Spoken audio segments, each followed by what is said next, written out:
Christian greetings, brothers and sisters. You're most welcome to lesson number 9, entitled The Sabbath Rest, Part 1. And we're concentrating on Hebrews chapter 4, verses 1 to 11, on our series of Bible study lessons on the book of Hebrews. So we are going to do part 2 in the next session. And so to start with, I want to just say Paul was anxious that Israel's experience should not be repeated by his readers. As Israel wandered 40 years in the wilderness, so now nearly 40 years had now elapsed since Christ's ascension to heaven. The Israel of Paul's time was no readier to enter into God's rest than was in Israel in the time of Moses. The great events that Jesus had foretold were imminent. The glorious city and the temple were about to be laid in ruins. God had waited nearly 40 years for the people to adjust themselves to the new order. The new covenant had been ratified by the blood of Christ. The old had been done away with, and it was time that its symbol, the temple, should be taken away. But Israel still clung to the old ceremonies. A generation had passed since the Aaronic priesthood had become ineffective, but the Jews still adhered to it. Thus far, they had not entered in to the rest that God desired and planned for them. To the apostle, the parallel between Israel at the time of the ratification of the old covenant and Israel at the time of the establishment of the new covenant was clear and also a warning. Would Israel repeat the failure of their fathers? There was every indication that they would, and this was a concern to Paul.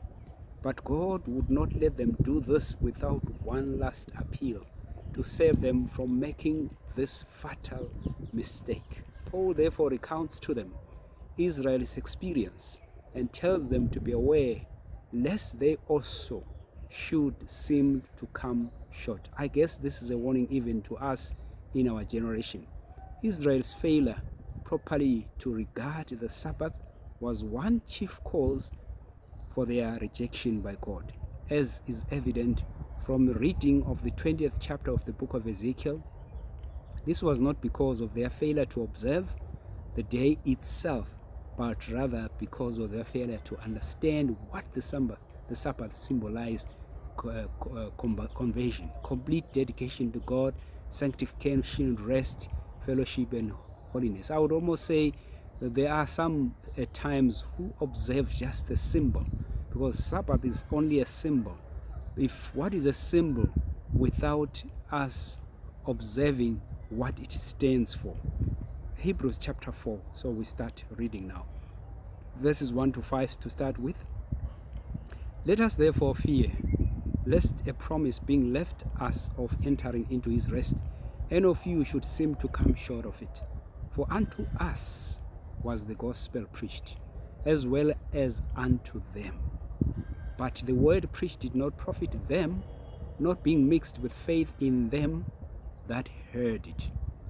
For we which have believed do enter into rest, as he said, as I have sworn in my wrath, if they shall enter into my rest, although the works were finished from the foundation of the world.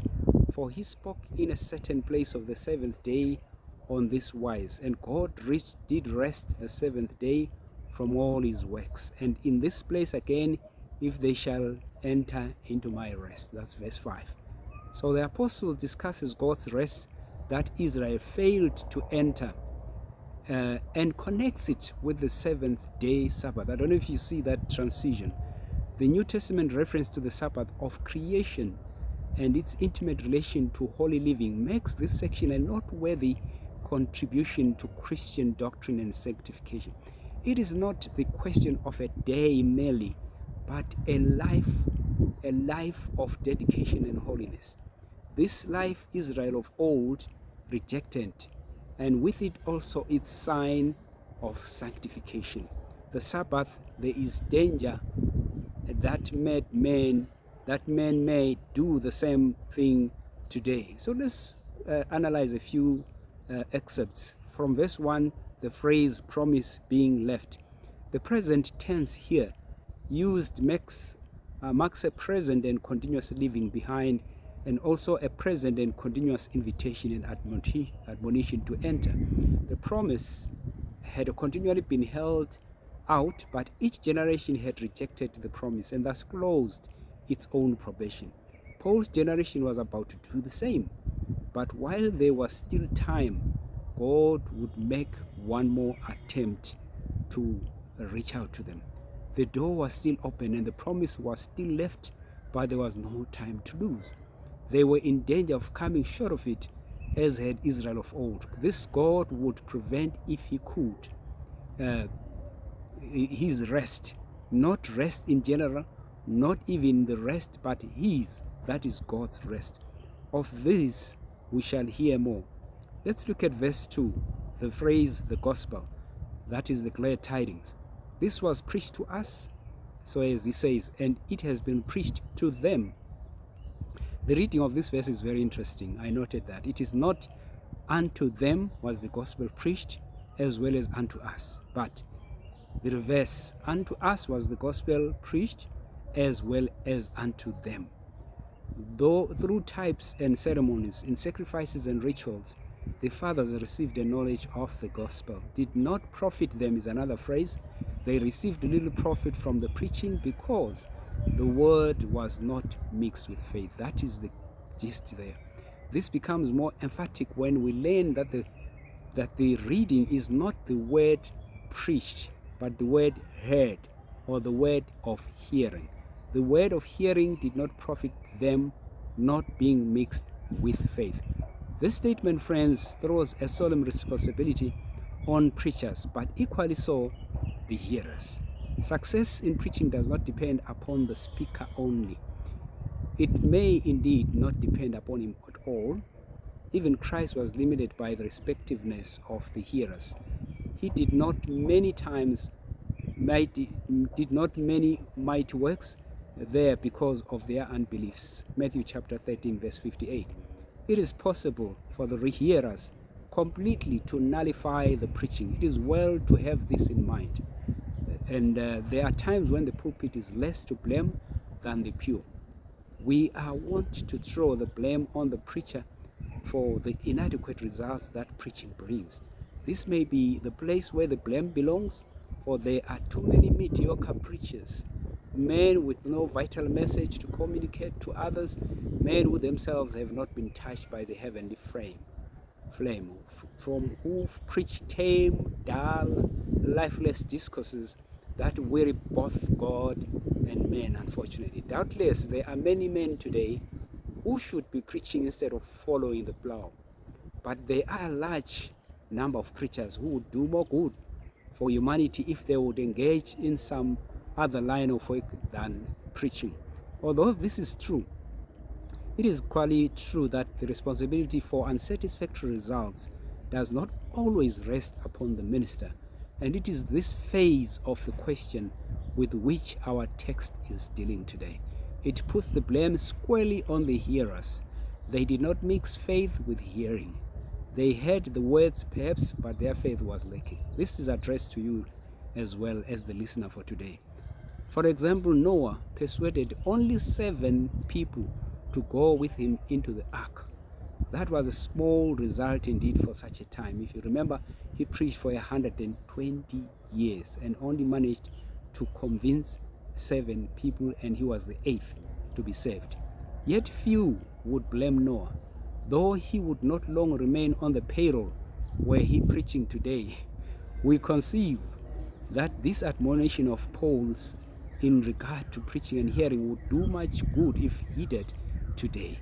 We most certainly need better and more efficient preachers, but we just as certainly need better hearers. So it's a two-way stream.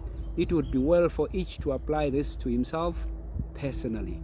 In verse 3, there is a phrase, we which have believed do enter. The last verse in the 3rd chapter affirms that Israel could not enter in because of unbelief, if you remember when we read that part. Here the author states that we which have believed do enter. It's as if it's the opposite. This shows that the rest was still open. For at the very time when Paul was writing, some were entering. They could not enter because of unbelief.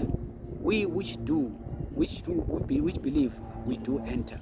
The rest that the believer enters is here called the rest in the original, not merely rest or a rest. It is unfortunate that the definite article, the is, left out, for it points clearly to his rest in verse 1, which is God's rest. The point which the apostle makes is that the door is still open. I think this is loud and clear. And we which have believed, we do enter, or better, are entering. God has not cast away his people. As proof of this, the apostle says that some are now entering in. Moses did not bring Israel in. Joshua indeed led Israel into Canaan, but not into God's rest. These are two different things. God therefore had made call after call to each succeeding generation. Even in Paul's day, his house was not yet filled. There was room for others to enter, and they did enter. They were entering in. If they shall enter, this is the same construction in chapter 3, verse 11, is rendered, they shall not enter. It is merely an emphatic way of stating that a certain thing shall not be done. And wherever this statement is found, as here in verse 5, it should read, they shall not enter. It is confusing the ordinary reader to find an identical expression translated two different ways. The thought in this part of verse 3 is therefore this: we which have believed are entering into God's rest, but of others who believe not, God has sworn that they shall not enter into his rest. Simple as that. Although the works were finished from the very beginning of the creation of this world, God had in mind to provide rest for his people. Get this right. This is evident from the fact that after the 6 days of creation, God rested and invited men to rest with him. God did not call Adam and Eve into being merely to present to them a life of labor and continued work. Hence, the very next day after their creation, in fact, their second day of their life, he invited them to rest and spend the day with him. They had 1 day of labor, and now came the day of rest. It tells you something, that this rest was just not a physical rest. It's more to do with God's rest.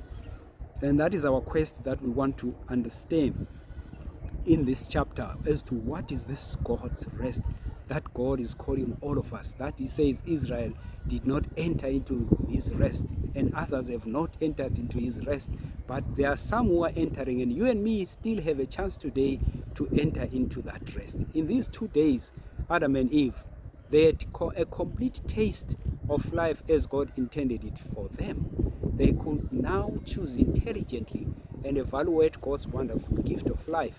God had given them a sample of what he had in store for them. This was done not 1,000 years after creation, but as soon as the works were finished from the foundation of the world. Paul here uses the fact to prove that God from the very beginning had in mind to provide his creatures with fullness of life, a complete satisfying life, a life that combined just the right proportions of labor and rest. That is the balance God wanted. In their wilderness wanderings, during those 40 years, they saw but little promise of rest.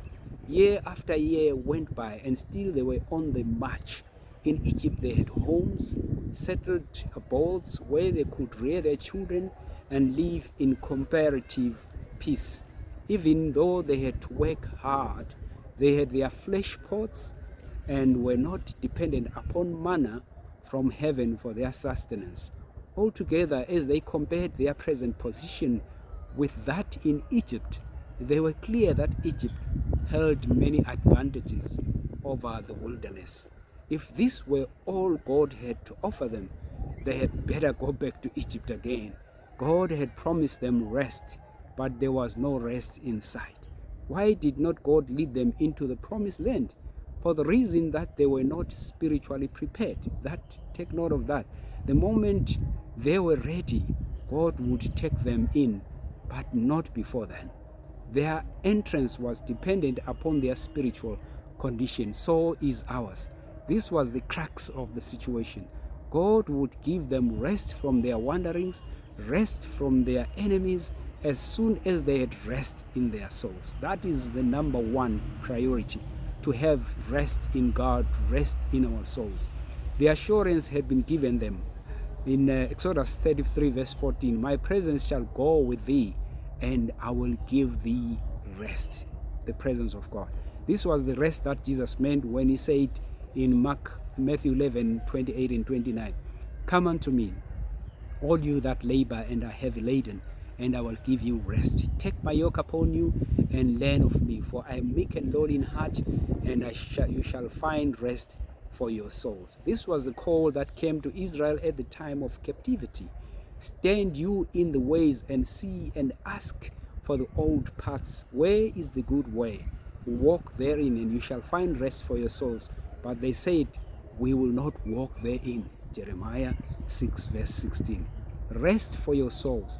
This was the rest into which God would bring them, the rest in which God chiefly was interested and the people last. The people were chiefly interested in getting into the land of Canaan and finding rest for their wanderings. That's what they looked forward to.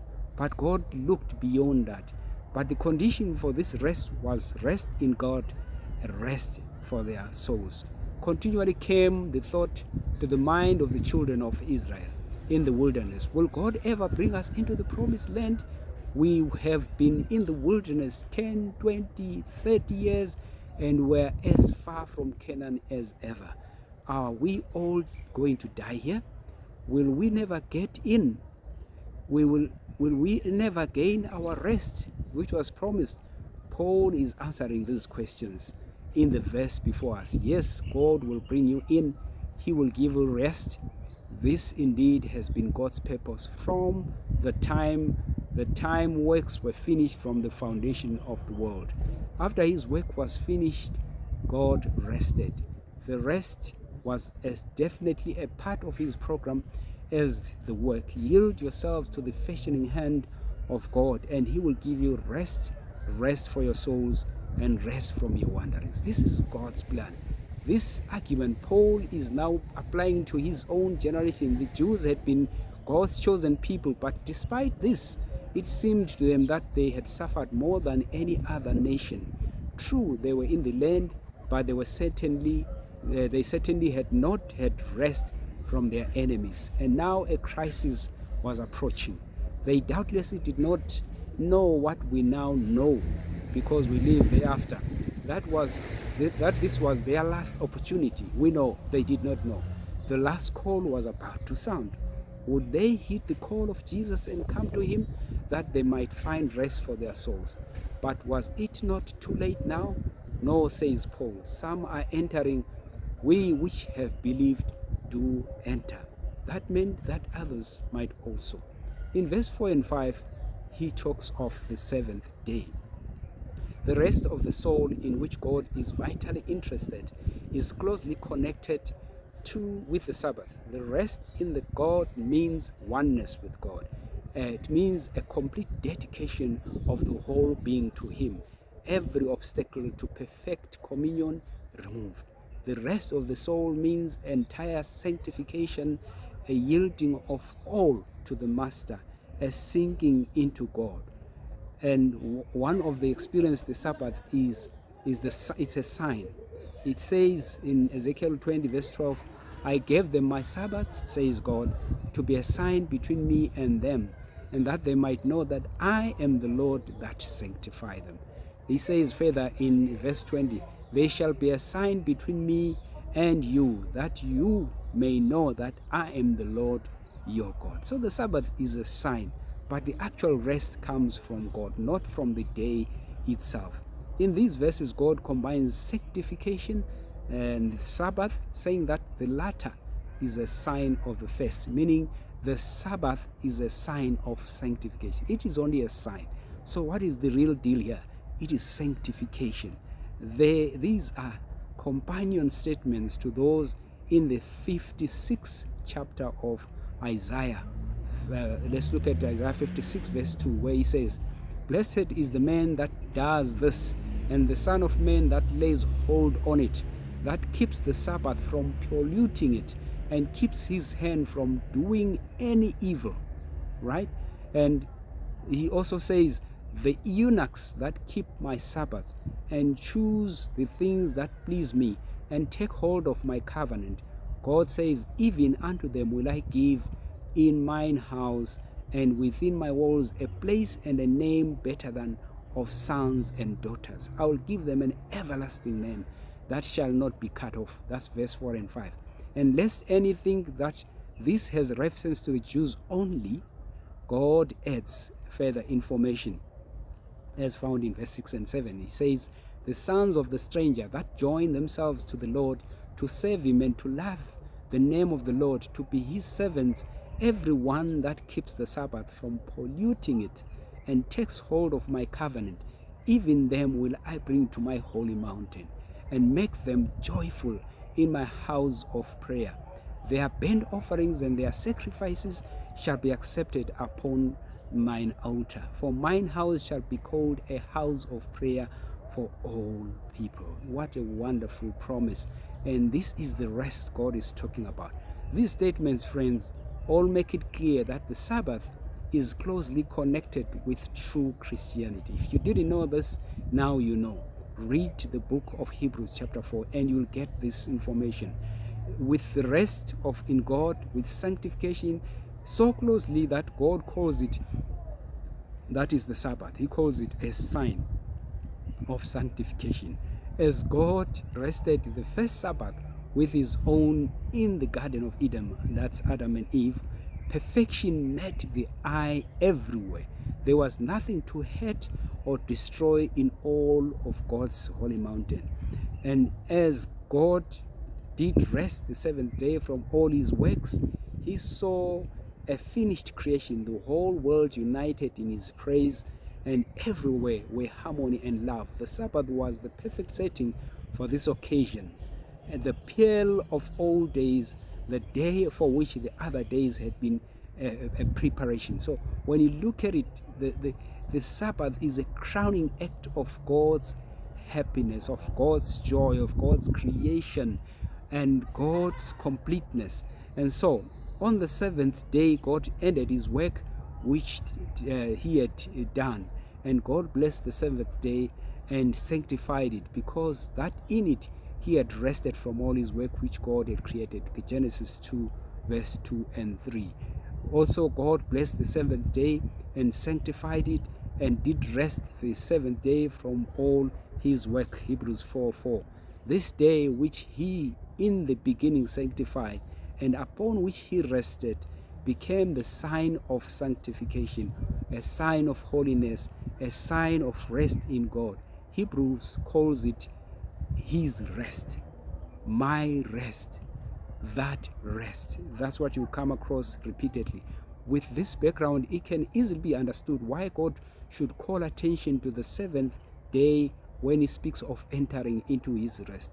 As in the 4th verse before us, the Sabbath is so closely connected with rest in God, with sanctification, that he could not do otherwise.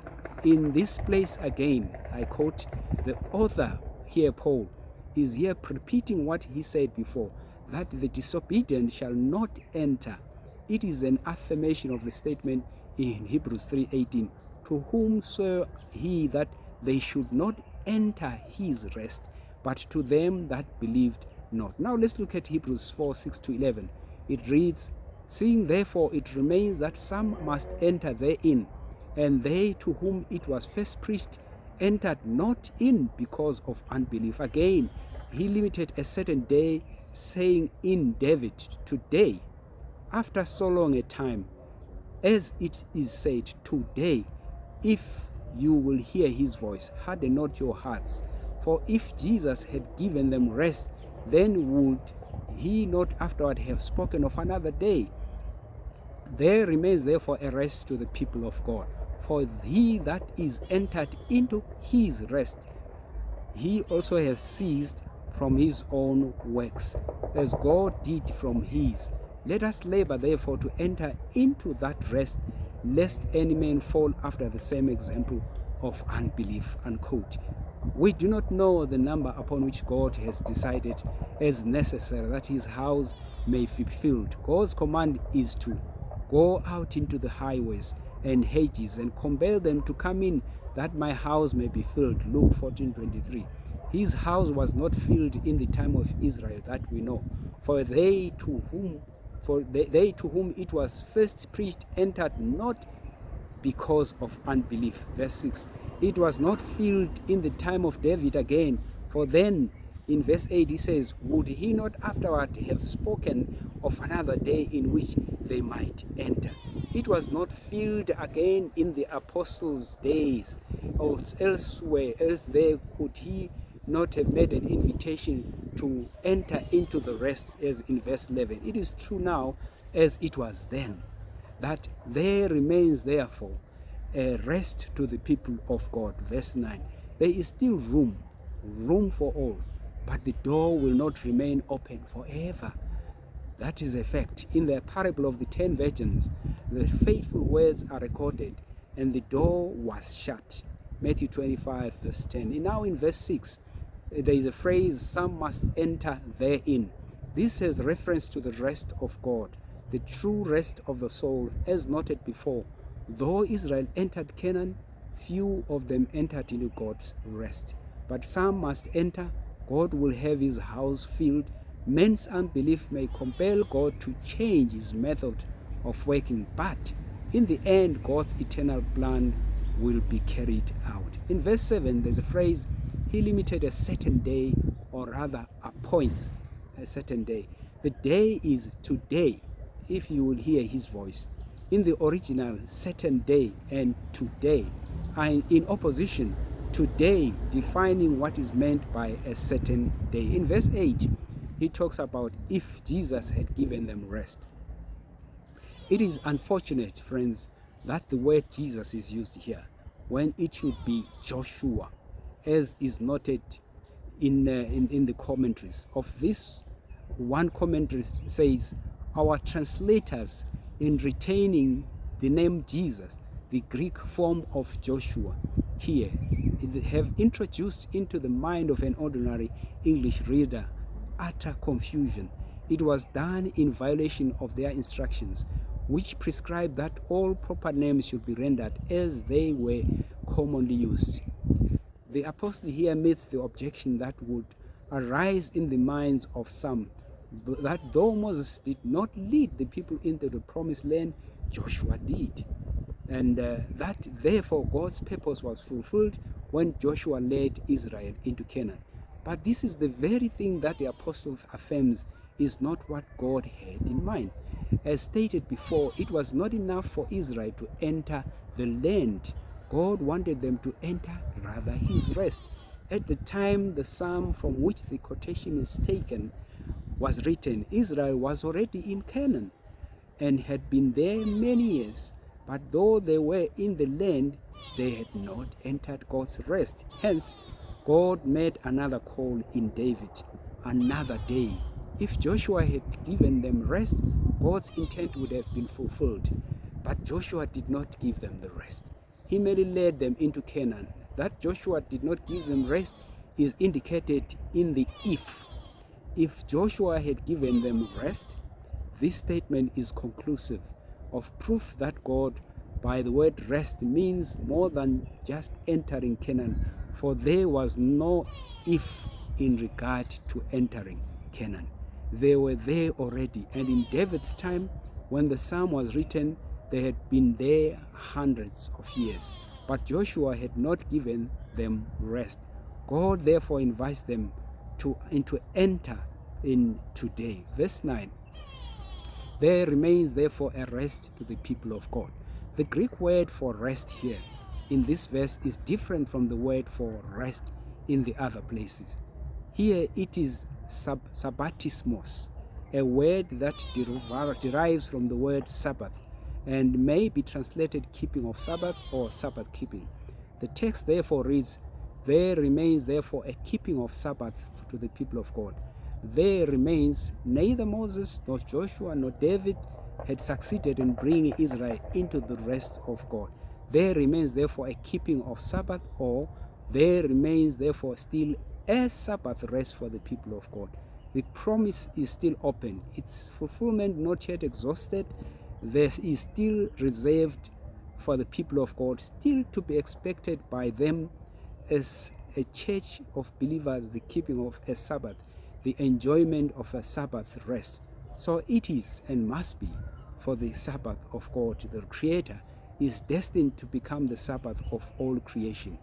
The word remains there means that it is left or left over, not appropriated. This is exactly the meaning here. It is not a new Sabbath, take note. It is the same Sabbath as in Eden, as in the time of Moses, as in Joshua, as in David, as in the time of Jesus, and as in the time of Paul. It is the same Sabbath that has always been and that remains. In verse 10, for he that is entered into his rest. That phrase, this verse has been interpreted in two ways. Please take note. Depending upon the meaning of the first he, some take he to refer to Christ. That is, he, Christ, has entered into God's rest. Others take he to refer to men in general. So that meaning would be whoever has entered into God's rest. There is nothing in the context that shows to whom he refers. We are therefore left to determine for ourselves its meaning, as has been noted before. Where there are two interpretations of a text and neither of them does violate to sound exegesis, ordinarily each of them contains something of value that we should take. This is true of the interpretation of he in this context, in the present instance. If by he is meant Christ, then it is true that he entered into God's rest and ceased from his labors, as God did from his. Whether we take God's rest here to mean the rest which is in the heritage of the saints and into which they enter upon conversion, the same rest to which God has issued so many calls as recorded in this section of the book of Hebrews, or we take it to mean the rest mentioned in verse 4, where God did rest the seventh day from all his works. Christ entered into such just rest.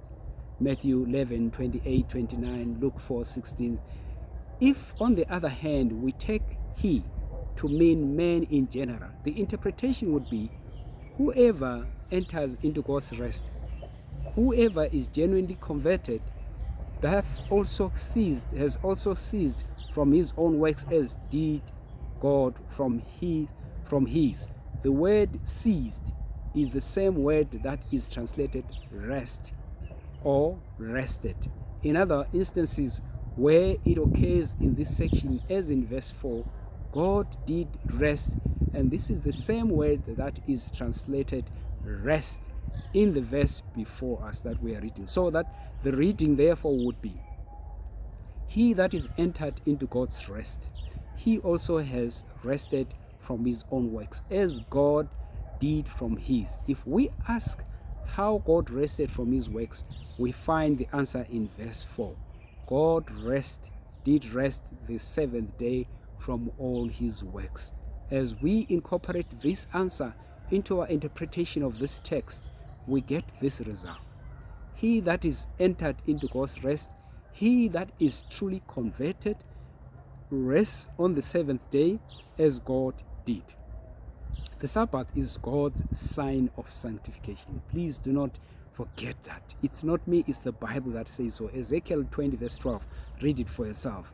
But a sign is of little value without the reality for which it stands. Take note of that. The Sabbath on its own cannot save you. The Sabbath on its own is not good enough. It is only a sign. What is it a sign of? We have read it is a sign of sanctification. Whoever, therefore, keeps the Sabbath holy must himself be holy. That is the trust of the matter. He that keeps the Sabbath must be holy himself. We are not the ones that makes the Sabbath holy or that sanctifies the Sabbath. It is God, the presence of God. This is the same as resting from or ceasing from our own works. We can but believe that God had a purpose in linking the Sabbath with true conversion and sanctification. The story of Israel's disobedience, as recorded in the 20th chapter of Ezekiel, clearly reveals that failure to keep the Sabbath holy loomed large in their rejection by God. This, however, as has been noted before, meant more than the keeping of a day. The day was important, oh yes, but it was nevertheless only the outward sign of an inward experience, a sign of holiness, a sign of sanctification. What can I say? It is like baptism. If baptism does not save you, baptism is an outward a sign of what has taken place in your life, of a salvation that has come into your heart.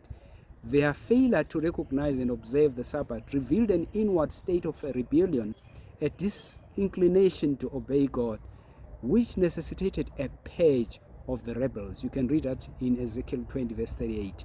Many years, many centuries, God bore with Israel. And now, in Paul's day, just before the destruction of Jerusalem, he makes one last plea. I think he does the same to us today. He rehearses the story of the failings of their fathers, tells the children why their fathers failed to enter into the true rest of God, and pleads with them not to follow in their fathers' footsteps, but to turn to God while it is yet called today. This plea, though addressed to the apostolic church, is also an appeal to every nominal Christian. Wherever found, to turn to God and enter into his rest. It is an appeal for a complete return to the Father's house, a return to his rest, a return to God's glorious Sabbath. And lastly, verse 11, let us labor therefore to enter into that rest. Let us be diligent, eager, earnest in our effort to enter into God's rest after the same example, lest anyone fall by placing his foot in the mark left by the step of the Exodus generation.